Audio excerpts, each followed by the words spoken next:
L'experte en patrimoine Louisa Galaise raconte mon histoire africaine. Raconte mon histoire africaine.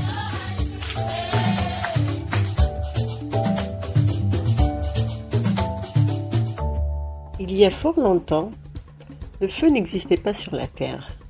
Les hommes mouraient parfois de froid et mangeaient leur nourriture crue.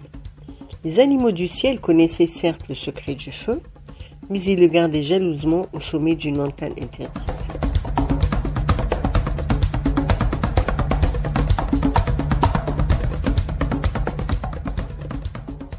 Dans un village près du désert du Kalahari, en Afrique du Sud, on raconte que les anciens décidèrent d'envoyer un messager pour voler une étincelle du feu. L'aigle refusa, trop dangereux. Le vautour dit, « Je vole trop lentement. » Mais un tout petit oiseau, jaune, leva timidement l'aile. « Moi je suis le tisserand.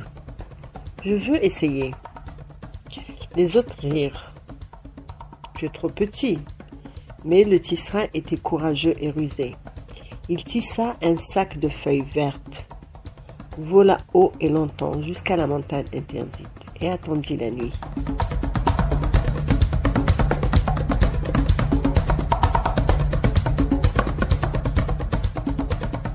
Lorsque les oiseaux du ciel dormaient, il s'approcha d'un feu sacré, attrapa une braise rougeoyante et la glissa dans son sac.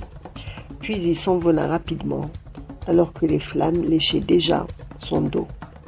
De retour au village, il déposa la braise au sol. Les anciens soufflèrent dessus, et le premier feu du monde naquit. On dansa, on chanta, on remercia le tisserand. Depuis ce jour, si on regarde bien le tisserand, on voit que des plumes du dos sont légèrement noircies. C'est la trace du feu qu'il a volé pour les hommes. Et les enfants en Afrique du Sud le rappellent, ce n'est pas la force, mais le courage et l'intelligence qui font les vrais héros.